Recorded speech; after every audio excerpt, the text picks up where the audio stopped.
I want to start out by emphasizing that I think transparency in science and open data and research integrity are essential. And my commitment to that is expressed in a number of ways, including being a signatory of the PRO initiative in psychology, which seeks to nudge editors and authors into making their data available.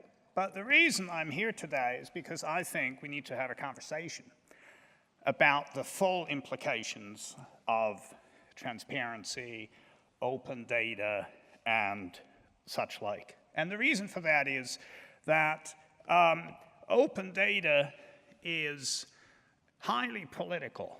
And I think many people in the research community are not quite aware of that political context. And I think it's worth just going through that very briefly.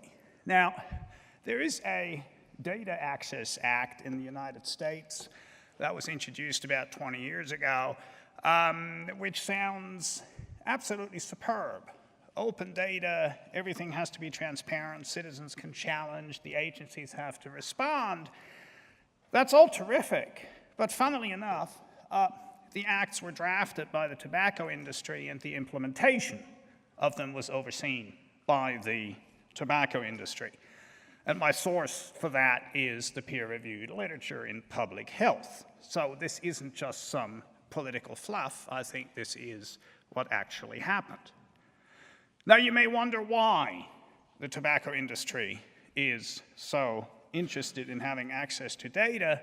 And well, the answer is that when the data are made available to the tobacco industry, then by some coincidental process, the association between their product and ill health tends to disappear during reanalysis by their own consultants and is replaced by some other factors such as a genetic predisposition. This is no isolated incident. This happens in a large number of contexts, and we have it all on the public record to suggest that that is what's happening.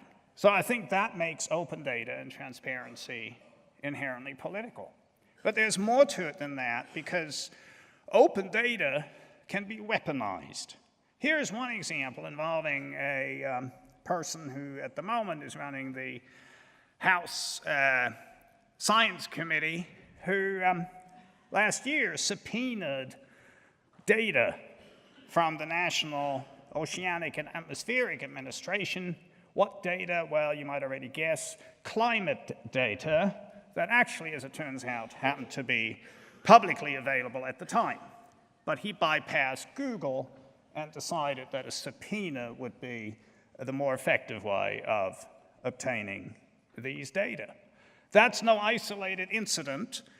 If you work in climate research, as I do, then you very quickly come across people such as the Energy and Environment Legal Institute, who, by their own words, are peppering universities around the country with open record requests.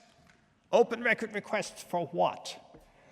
Well, not the data, not the reports, not methodologies, not funding sources, but personal emails between climate researchers. There seems to be something about emails that has an inherent attractiveness to political operatives. And I think we have to consider all those things when we talk about open data. I don't think we can be naive to the fact, for example, that right now there is a Secret Science Reform Act before Congress. Well, it's been renamed to the Honest and Open New EPA Science Treatment Act, but it used to be called the Secret Science Reform Act, which is meant to limit the EPA, the Environmental Protection Agency, to using only data that can be replicated and that are publicly available for independent analysis. The principle of transparency, there it is, replication, publicly available for analysis. All information must be public. Wonderful, except these are the implications. It rules out using data from oil spills or explosions of oil rigs because you can't replicate those. And there are various other exclusion criteria that basically add up to curtailing the ability of the EPA, in the opinion of many lawyers who are commenting on this, from implementing any regulations to control pollutions. And just multiply in your head what the price tag would be of the EPA having to enforce everything being transparent and open for each and every one of the 50,000 articles that they rely on every year in their work. So we need to be aware of what the politics are when people talk about open data. And sometimes they talk about an open season, it appears, on scientists rather than open data. Now, here's another issue that is often skirted or perhaps overlooked, which is, do the intentions of a person who wants your data for reanalysis, do they matter? At first glance, I would say the right answer is no. That answer is shared by the tobacco industry. They say, no, of course not. Why do you ask? But then public health researchers say, oh, it matters a great deal what the intentions are. Well, so let's talk about intentions. What if the following happens? It's a completely hypothetical scenario. Some person publishes a paper, then another person requests data from the first scientist and discovers that something completely different is happening in this hypothetical example. We then discover that there is a deep personal issue underlying this scientific conflict. And ultimately, science being self-correcting with all the snakes and ladders, the scientific community resolves the issue. Egos are bruised, careers hampered. I don't want to trivialize any of this, but I would argue not much harm is done in this sort of situation. But now here's another situation that's an analog, slightly parallel, but also different in one crucial aspect. And this is where it is a manufacturer who's requesting data from the first scientist and during reanalysis finds that whatever the first scientist said about harmful effects of a product are not true. Now again, the scientific community resolves this issue ultimately through its self-correcting process to the extent that it does. But unlike the first case, I would argue that here, massive harm is done. Why? Because a scientific debate and a public debate proceed according to very different rules. And one of the rules of public debate, political debate, is that when the public perceives that the scientists agree, they support political action to deal with the problem.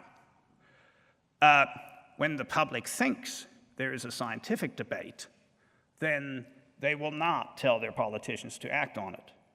And I think tobacco control is a prime example where the science was clear decades before the legislation was enacted, in part because there was a public appearance of a scientific debate. And we have to be aware of the fact that the appearance of a debate can be created in part through open data and transparency. Now, we've got to have a conversation about this, but at least now you know why public health researchers are not terribly keen on sharing their data with the tobacco industry. Now, here's another issue that, again, in my opinion, is often undervalued, the issue of consent and ethics. Now, first of all, we have the difficulties of anonymizing data. That turns out to be a non-trivial task, depending on how many variables you measure and what the context is. There certainly is a lot of work done on that in the medical community. In the UK, there are regulations about how to do this. And also there's this issue of patient consent and what they consented to. Now let me just explore that with another hypothetical case. Let's suppose Ms. Jones consents to participate in an experiment that observes the effects of working memory training on intelligence. The experimenter collects the usual covariates, as you do, gender, age, perhaps ethnicity. And then the Ku Klux Klan, that actually exists, reanalyzes these open data and discovers that black participants had a higher IQ overall, but benefited less from training. I'm, of course, completely making this up, fabricating the scenario as a hypothetical case of what then happens. Well, what then happens is that this politically convenient result will be broadcast by whatever organ the Ku Klux Klan has available. I would expect that to get picked up by Fox and then to be tweeted by Donald Trump. But now, let's suppose Ms. Jones was actually black. Did she realize what she consented to?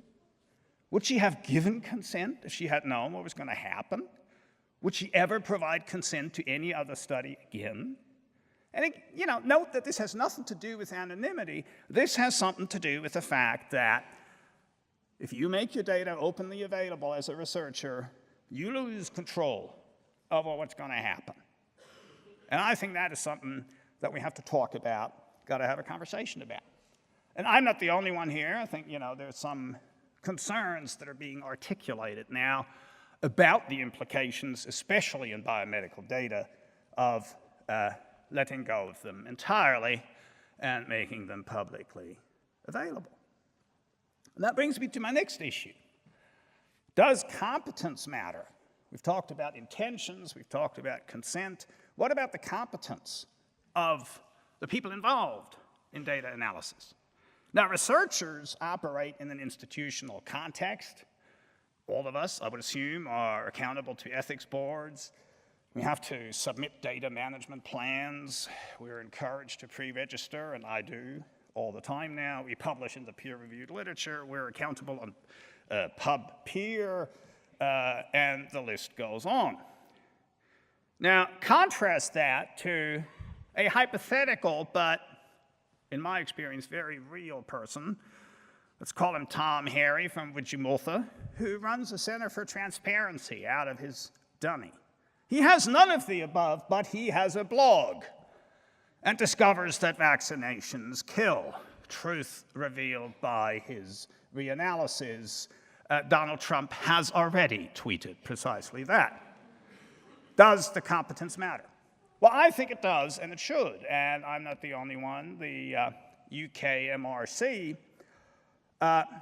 is actually obliging researchers to ensure that whoever gets the data for reanalysis or whatever do meet the same standards as the initial researcher. Now, you can't do that if you put your data up on the web and anybody can click on it. You cannot ensure that people have competence. And closely related to that, we also have to consider what is actually happening with open data after it is being handed over to somebody else. This is our hypothetical case from before, where one researcher publishes a paper suggesting that some product causes cancer.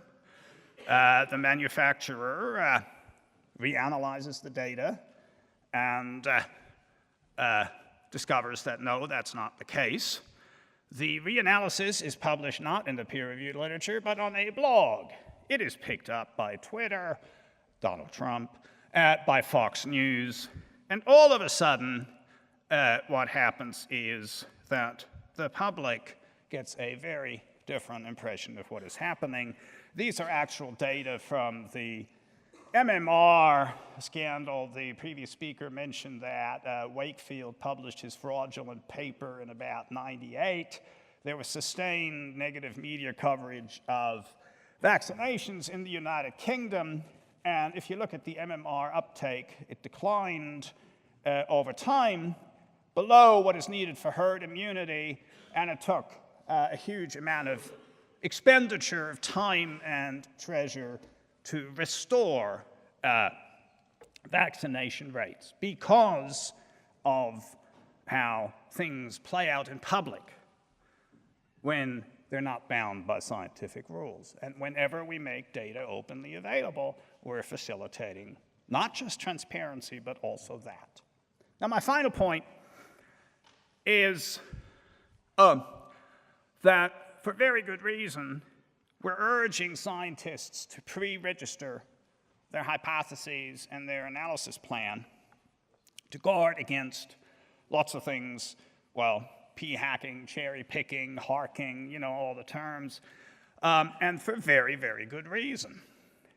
But there's no mechanism in place to keep track of, again, hypothetically speaking, the Ku Klux Klan, who's requesting 90 or 100 data sets from all over the world, anything that has a racial identifier in it, and they can then trumpet the one result that they will obviously find somewhere when they analyze that many random variables that yields something that satisfies their political agenda.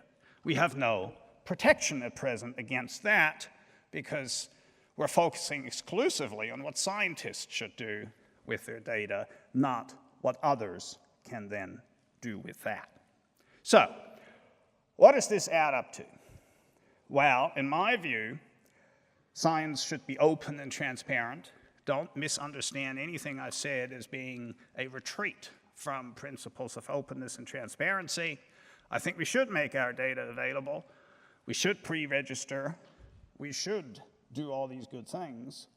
But I think we should also recognize, and I believe that very strongly, that there is a difference between evidence-based science on the one hand and political noise on the other. The two are not the same. And unfortunately, in the same way that openness and transparency is facilitating science, it disproportionately also aids in the dissemination of noise and politically motivated disinformation. That is something we just have to know so we can talk about the solutions. What can we do without giving up openness and transparency and stepping back from where we should be? Well, to me, the solution can be summed up in one word, and that is symmetry. I think we're entitled to expect the same rigor and accountability, pre-registration on part of the people who want our data for their own purposes as we expect of ourselves. At the moment, we don't do that. But there's no reason why we shouldn't. If somebody wants my data, sure, they can have the data. But why shouldn't they pre-register their analysis plan for my data the same way I pre-registered mine? The moment we do that, things become a little harder. It also means we know who's getting the data. I would like to know if the tobacco industry or the Ku Klux Klan or whatever is getting their hand on my data for their purposes. At the moment, I don't. They just click, download it, off it goes, and then it shows up in the most unexpected places and with some sometimes amusing reinterpretations. But the bottom line is, yes, we need transparency, but also we should have a conversation about how to keep science resilient despite all that. Thank you.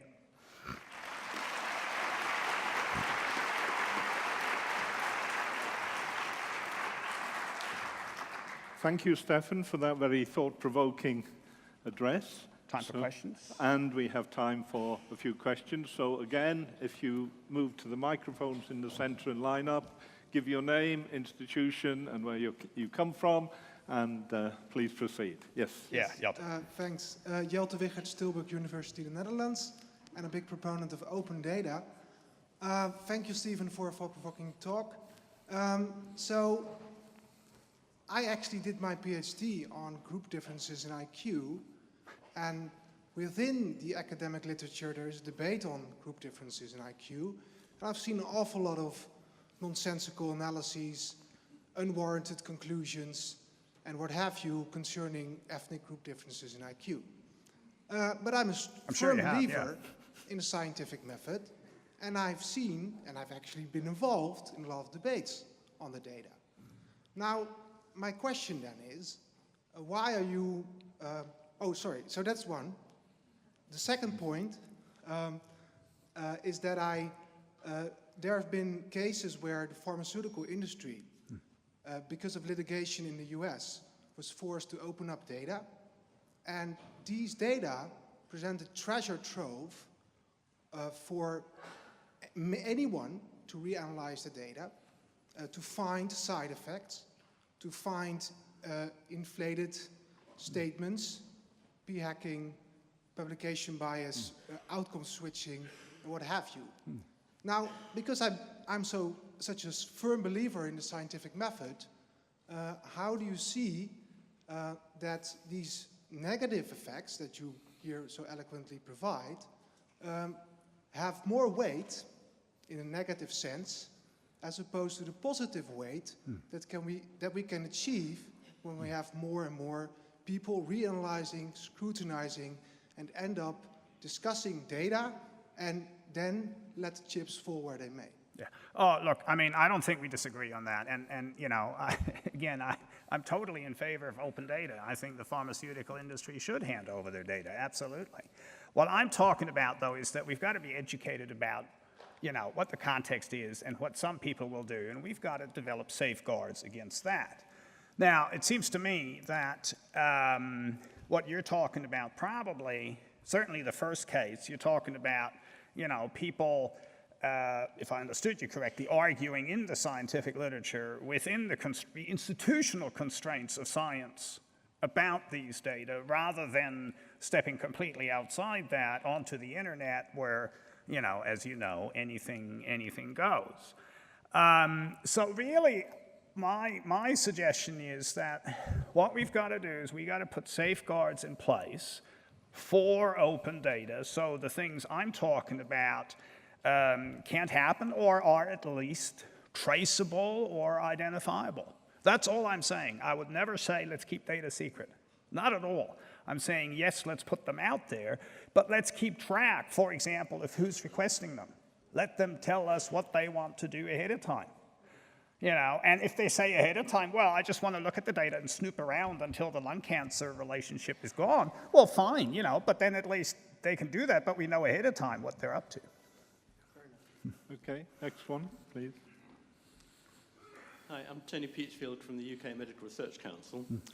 My comment really is that the idea of symmetry is fine in theory, but it may not work in practice.